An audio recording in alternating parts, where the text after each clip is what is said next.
The sharp rumble of engines rolling down the dirt trail jolted John Parker from his Texas porch as the late afternoon sun cast a golden hue across his 200-acre ranch. A heavy sound that sent a shiver through the warm April air, his rifle resting beside him as the coffee mug sat steady on the weathered boards. The lake's silver surface shimmering faintly in the distance, its calm a stark contrast to the tension knotting his gut. He stood tall, his heart pounding like a war drum in his chest.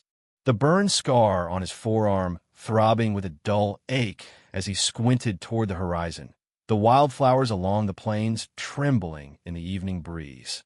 Their vibrant colors a quiet promise of peace had fought to maintain, the faint lowing of cattle and the rustle of leaves drowned by the growl of approaching vehicles.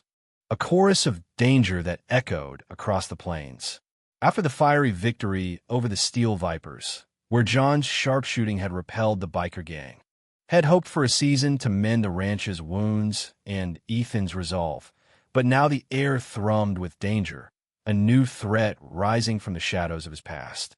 And he'd face it with the steel of his 54 years, the air smelling of dust, sweat, and history, the kind of smell you can't wash off, the kind that seeps into your bones because you were born on this land. The plains stretching wide and unbroken, the wildflowers enduring despite the storms that had come before. A line of trucks rolled up the trail, dust clouds trailing behind them. Leading the pack, a sleek black Ford F-150, the one that belonged to Laura Henshaw, the self-proclaimed chairwoman of the Redstone Cattle Syndicate, a powerful local association that controlled much of the region's ranching operations, her influence tied to Grayson's network, a dark echo of the past, Laura not from here. A corporate-backed developer from Dallas who thought she could buy her way through life, and lately it seemed like she had. Behind her a convoy of Surveyors County officials and two bulldozers following like vultures circling a dying cow, the wildflowers along the trail's edge trampled under their wheels, their colors muted by the dust, the lake glowing gold as the sun dipped lower, its surface a mirror of the peace Laura sought to shatter. They stopped right at the edge of John's southern pasture, about a mile down from the main ranch house, the same pasture where his grandfather had taught him how to rope cattle. Laura stepping out, her polished boots sinking into the dirt, pulling out a rolled-up map, smiling like a predator, shouting, "Mr. Parker, according to county records, this section here, roughly 50 acres, is unclaimed and under Redstone Cattle Syndicate jurisdiction. We're here to mark it off and start clearing the land. Construction begins next week for a new commercial feedlot." John laughing, but there was no humor in it. "That's my family's land, ma'am. Always has been, always will be," the wildflowers along the pasture's edge trembling in the breeze. The plains pulsing with the weight of history, their roots deep in the Texas soil.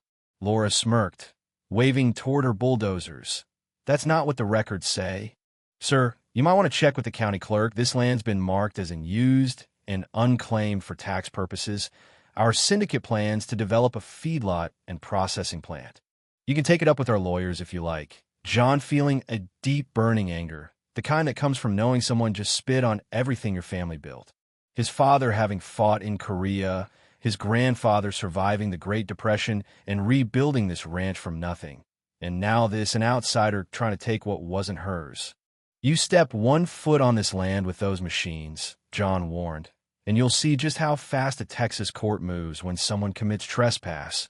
Laura's eyes glinting with amusement. "Oh? We're beyond courts now, Mr. Parker. We have county approval, eminent domain. You know it's perfectly legal. You should have paid your property taxes on time." John clenching his fists. That was impossible. Had paid every cent on this land, his grandfather making him promise never to lose it, never to let a Parker give up an inch, the sun dipping below the horizon. The bulldozers roaring to life, dust and diesel filling the air as the surveyors started driving stakes into the ground, claiming what was never theirs, the lake shimmering faintly beyond the ridge, its surface a mirror of the hope that endured. John stood there, fists balled, heart pounding, but deep down he knew something they didn't. They were wrong, dead wrong. What Laura and her fancy syndicate lawyers didn't know was that this land wasn't just as by blood, it was as by law. Somewhere on this ranch was the proof his father always telling him, "Boy, if anyone ever comes for this land, you remember the Parkers don't just own a ranch. We own this whole damn region." And now it was time to find that proof. The wildflowers along the pasture's edge stained with the weight of history, their petals trembling in the evening light, the plains stretching wide and unbroken, their roots deep in the Texas soil. The next morning, John sat on the porch, coffee in hand, staring out over the southern pasture where those survey stakes still stood like insults aimed at his family, his blood boiling. But rage wasn't going to win this fight. Not with Laura and her army of lawyers ready to bury him in paperwork. He needed proof. Something more than just his word or his father's stories about the Parker land. So he drove down to the county clerk's office in Redstone, figuring he'd start where Laura said she got her records. The place smelling of mildew and old paper, the kind of place where secrets got lost or buried on purpose. The clerk, a wiry man named Carl Jenkins, barely looking up when John walked in. "If you're here about that syndicate mess, don't waste your breath, Parker," he muttered. "It's all legal. The syndicate filed the development plans weeks ago. Mayor signed off on it." The lake glowing silver in the distance, its calm a distant promise amidst the storm to come. John's jaw clenched. "Show me the maps, Carl. The originals," Carl sighing. Disappearing into the back room, returning with a worn map from 1957, the same one Laura waved around yesterday. Sure enough, the southern pasture shaded in gray, marked as unclaimed. No mention of the Parker Ranch anywhere on that part. "That can't be right," John growled. "This land's been in my family since the 1800s, Carl shrugging. "Records are records." "Parker, maybe your old man forgot to refile the deed, or maybe the town made a mistake decades ago. Either way, Laura owns half this town now. The mayor, the sheriff, hell, even the bank. Best you walk away before this gets worse." Walk away. Not a chance in hell. John leaving the office knowing one thing. He wasn't going to find help here. Laura had bought them all. The mayor, the sheriff, even the damn county clerk. They were either paid off or too scared to stand up to her. But there was someone left, someone who wasn't scared of Laura or her syndicate. Old Frank Hensley, John's dad's best friend, a retired land surveyor, and the closest thing this region had to a walking history book. The wildflowers along the street's edge trembling in the breeze. The plains pulsing with the weight of survival, their roots deep in the Texas soil. John found Frank at his cabin on the edge of Redstone. Frank well into his 70s, but sharp as a tack. When John told him what happened, his face turning dark. "Hell, John, I told your daddy this would happen. They've been waiting for a weak link, someone to forget. But your family ain't ever been the forgetting kind." John nodding. "Problem is Frank. I don't know where the original land grants are. Dad always said there was a safe, but hell if I know where." Frank grinning. "Son, your granddad was a hard man, but he wasn't stupid. You ever wonder why that old barn's still standing, even after all the storms, the fires, the years?" John frowning. "Because it was built to last? Because it's hiding something." Frank's eyes twinkling. "I helped build that damn thing. There's a hidden compartment, floorboards near the north wall. Your granddad said if anyone ever came gunning for this land, what's inside would save the ranch." John's heart skipping a beat. Could it really be that simple? The proof. The key to shutting Laura down, sitting less than a mile from his front porch all these years. "I'll help you find it," Frank offered. "But you need to move fast. Laura's breaking ground in 2 days. Once they start building, it'll be harder to stop them." John shaking Frank's hand. "We start at first light. The lake glowing gold outside as the last rays of dusk faded. The wildflowers enduring despite the storm, their roots deep in the Texas soil." That night, John sat staring out at the land, the same rolling plains his father and grandfather had fought to protect. He wasn't about to be the Parker that lost it all. Not without a fight. The next morning coming faster than he expected, the sun not even cresting over the hills when he pulled up to the old barn. Frank already there, leaning against his rusted pickup truck, sipping black coffee like he'd been waiting all night. "You ready, boy?" asking, eyes narrowing as he scanned the barn. John nodding. "Let's finish this." The barn having stood there for over a century, whether by Texas heat, rainstorms, and time itself, his grandfather having built it from local oak. Thick beams, still solid as stone. If there was a secret hidden inside, it had survived damn near everything. The wildflowers along the barn's edge trembling in the morning light. The plains stretching wide and unbroken, their roots deep in the Texas soil. Frank led him to the north wall, where the old hayloft sagged just a bit, tapping his boot against the floorboards.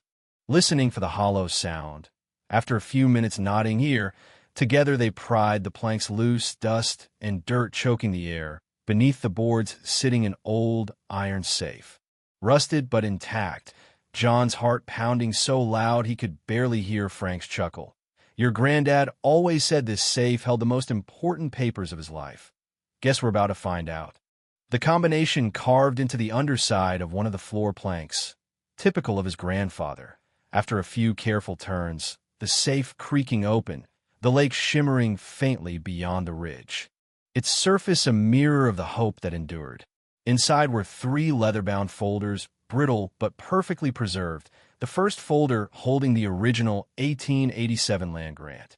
Signed and sealed by Governor Samuel Grant himself, the same governor who founded this part of Texas. It wasn't just a deed, it was a grant of full land rights, including mineral, water, and grazing rights, covering every inch of what was now Redstone County. The second folder, even more damning, a 99-year lease agreement between the Parker family and the county itself, allowing the town to settle and build, but that lease had expired 5 years ago. Legally, the town was squatting on Parker land, the third folder holding copies of every tax payment made by his family. Every damn cent paid in full, including the disputed southern pasture, Laura's entire claim about unpaid taxes a lie, Frank letting out a low whistle. Boy, this is gold. With this, you could evict the whole damn town if you wanted. John nodding slowly. I don't want the town. I want Laura and that damn syndicate out for good. Photocopying every document and locking the originals back in the safe. No way was he going to parade priceless family history around town. The wildflowers along the barn's edge trembling in the breeze. The plains pulsing with the weight of history, their roots deep in the Texas soil. By noon, John was standing outside the Redstone courthouse, slapping copies of those papers on every desk he could find. Mayor Daniels nearly choking when he saw the seal. Where the hell did you find this? John, same place it's been for 100 years, right under your damn noses. The mayor wiping his face. This changes things, you think. John shot back. Laura's been building on land that was never hers, the town. Hell, the county was leasing from us. That lease expired 5 years ago. I could sue every one of you for back rent. The color draining from his face. What do you want? John smiling coldly. Call off the syndicate, cancel the development, and get those bulldozers the hell off my land. The mayor stammering. I can't. Laura's already started. The investors. I don't give a damn about her investors. John cutting him off. You want a war, you'll get it, but when the dust settles, I'll own everything. You think the townsfolk will stand by you when they find out you sold them out for a feedlot? Mayor Daniels, knowing he was beat. Give me until tomorrow. You've got until sunset. John growling. After that, I start filling lawsuits, not waiting for his answer, having one more stop to make. The lake glowing silver in the distance. It's come a beacon of the peace he fought for. By mid-afternoon, John pulled up to the syndicate meeting at the Redstone Community Hall, a half-built monstrosity sitting right on what was still his land. Laura standing out front, clipboard in hand, barking orders at the construction crew. The moment she saw him, her lips curling into a smirk. Come to watch history, Mr. Parker? You're standing on future syndicate property. John laughing. That's funny, because according to these, holding up the papers, you're the one trespassing. Laura's smirk faltering just a second before sneering. More stories? I've got county approval, eminent domain. You're done. John stepping closer, lowering his voice so the crowd had to lean in. Eminent domain don't apply to private property when the county don't even own the land. You've been building on a lease that expired 5 years ago. This entire town, including your fancy office, is squatting on Parker land. Laura's face paling. You're bluffing, John grinning. Try me. Yanking her phone out, my lawyer already has a copy. John interrupting. So does the sheriff, the mayor, and the local paper. By sunset, every citizen in this county will know exactly what you tried to pull. For the first time, Laura faltering. What do you want? I want your resignation. I want the syndicate disbanded, and I want every ounce of dirt, every brick, every nail you put on my land gone. Laura trying to laugh, but choking on it. That's impossible. Then get ready for the fight of your life. The construction crew going silent. Some of the workers backing away, mumbling to themselves. One guy taking off his hard hat and walking straight to his truck. The wildflowers along the hall's edge trembling in the breeze. The plains stretching wide and unbroken. Their roots deep in the Texas soil.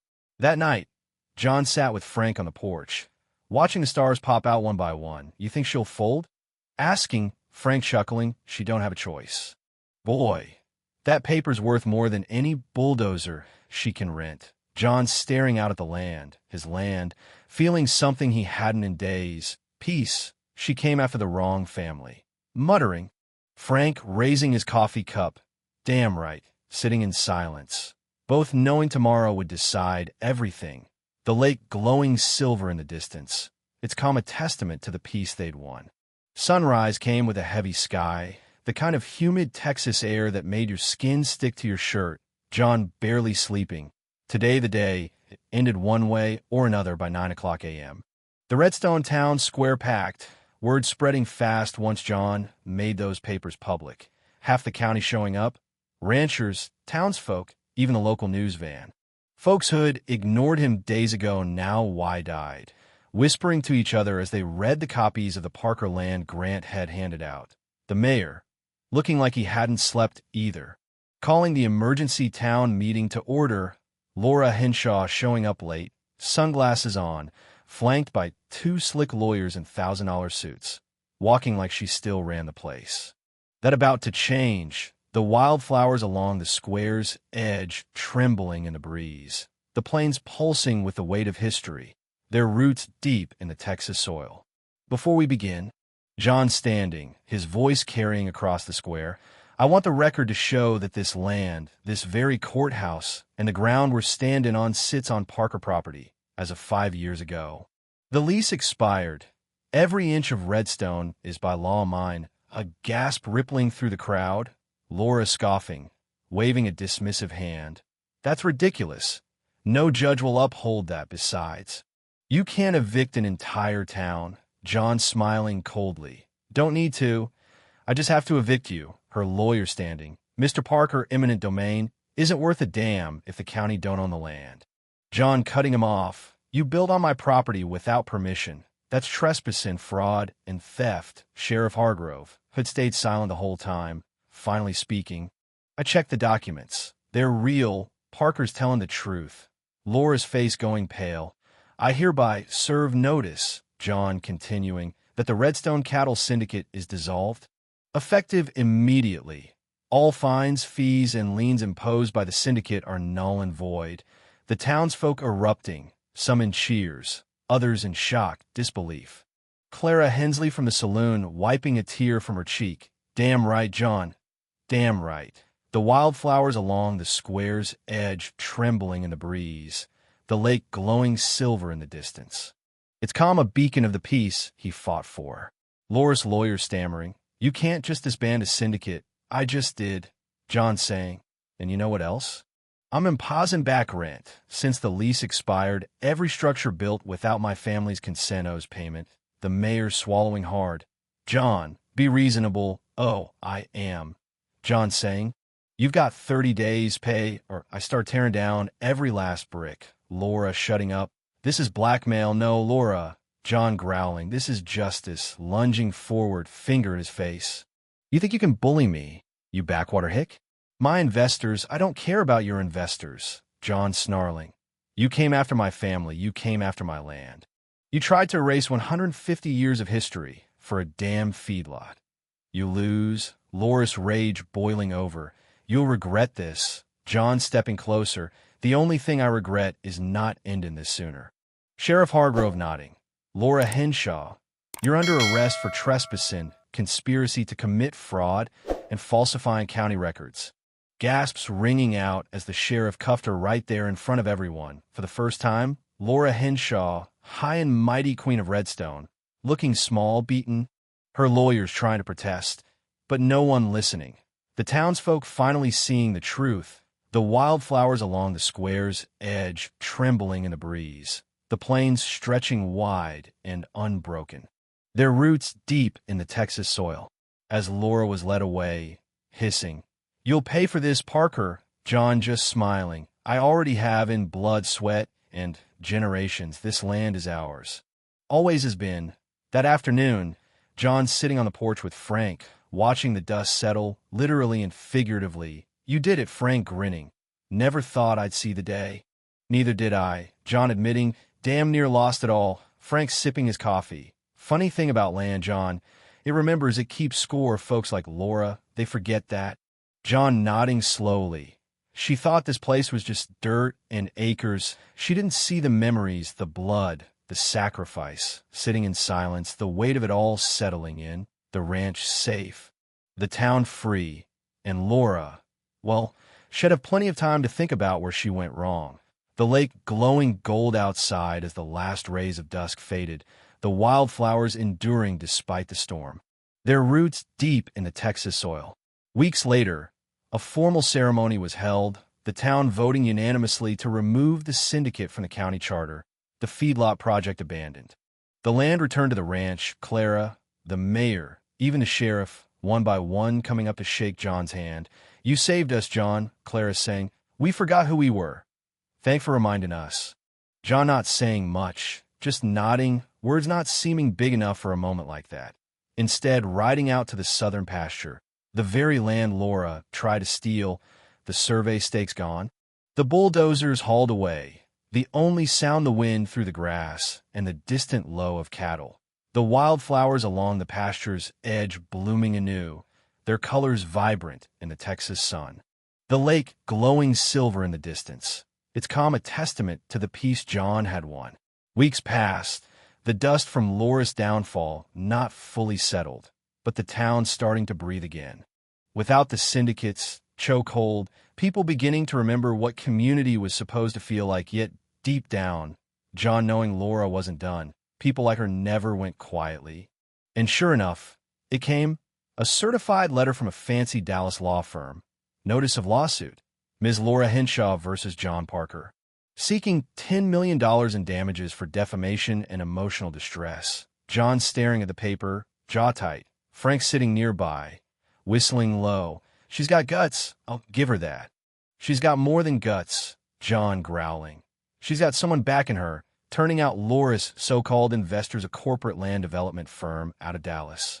The same one that nearly bankrupted 2 neighboring counties, building fake cattle operations before vanishing with millions, thinking they could use Laura as a pawn. And when that failed, coming after John. But here's the thing about playing chess with a rancher. They know patience, the wildflowers along the porch's edge trembling in the breeze, the plains stretching wide and unbroken, their roots deep in the Texas soil. John called Frank, Sheriff Hargrove, and the county judge into a meeting, together digging deeper, finding it, a hidden clause buried in the original Parker land grant. No portion of this land shall be sold, subdivided, or transferred to any outside entity without written consent of the Parker family heirs. So the Dallas firm didn't just trespass, they conspired to violate a 150-year-old legal covenant. With the judge's blessing, John filing a countersuit for land fraud, racketeering, and conspiracy. By week's end, federal agents in town questioning every slimy lawyer and investor connected to Laura. The final blow coming when Laura, facing prison time, flipped, turning over every document, every shady deal, exposing the whole operation, turning out Laura just the surface of a much bigger scheme.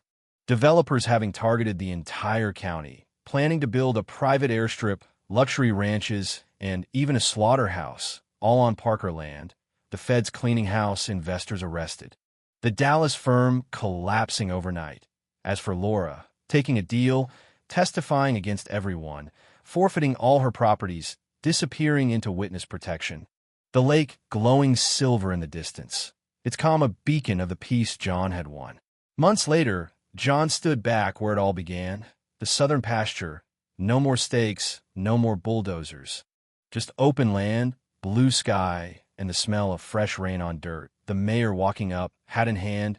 John, want to make things right. John staring at him. We voted continuing unanimous. The town's changing its name from Redstone to Parker County. John blinking. You serious? Nodding. You saved us. You saved this whole damn county. Least we can do is remember who built it. For once, John speechless. The final surprise vented weeks later, a letter, old and yellowed, found in the courthouse archives, written by Governor Samuel Grant himself, to the Parker heirs. Should the day come when your family is threatened, know this. You are not alone. This land was built on your blood, sweat, and sacrifice. Never let outsiders take what is yours. Signed, Governor Grant, 1887. Frank laughing until he cried. Your granddaddy must be grinning in his grave, and maybe he was the wildflowers along the pasture's edge blooming anew, their colors vibrant in the Texas sun, the lake glowing silver in the distance. Its calm a testament to the peace John had won. The crew gathered on the porch, coffee steaming in mugs, the air thick with the scent of roasted beans and the faint tang of dust that clung to their clothes. Ethan slouched in a chair, his face steady, trust forged in the fight's fire. The map spread wide across the table, the southern pasture marked in red ink, a testament to the day's victory, the lantern light casting long shadows over their weary faces. The lake glowing gold outside as the last rays of dusk faded, the plains stretching wide and unbroken, wildflowers battered but enduring, their roots deep in the Texas soil. Syndicate down, Frank said, leaning back, his pistol gleaming on his hip, his voice gravelly but sure. But Grayson's still breathing. He's a shadow we can't shake. Mary Ellen poured coffee, her hand firm, her voice edged with steel. Land held. Your fight's a wall, John. We'll stand. Jake grinned, his fists unclenching, dust still smudged on his face. We broke him. Ethan, too. He's steel now. Sarah nodded from the corner, her phone glowing with Hargrove's last update, her voice resolute. Sheriff's hunting. Laura's trail's cold. We'll find a route.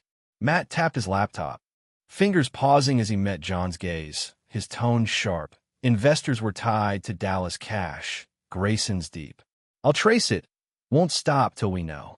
Tom stood by the door, lantern dimming, his broad frame a silent pillar, his voice low but firm. I'll watch the ridge. Plains are clear, but eyes ain't. John met Ethan's gaze across the table. The boy's eyes steady despite the weight of the day, his hands still steady from the fight, and John's voice cut through the room like steel tempered in fire. You held today. Fought like a Parker. That's good. Keep it up, Ethan. The land's just the start. We've got more coming. Ethan swallowed hard, nodding slow, his voice quiet but raw. I will, Dad. Swear it. No more running. The room fell silent, the lake glowing silver outside as the night deepened, the plains stretching wide and unbroken, wildflowers battered but enduring, their roots deep in the Texas soil. John rose, rifle close, stepping onto the porch where the air smelled of earth and renewal, his eyes scanning the ridge where the fight had raged. The memory of Laura's defeat a bitter taste on his tongue, the legacy of his past a weight he'd carry until the end. Across the horizon, a light blinked, binoculars catching the starlight, then vanishing into the trees, a shadow still breathing in the darkness, a reminder that the fight was far from over, the wildflowers along the plains' edge blooming anew, their colors vibrant in the Texas night, the lake glowing silver in the distance. Its calm a testament to the peace John had won, but the storm on the horizon a promise of battles yet to come.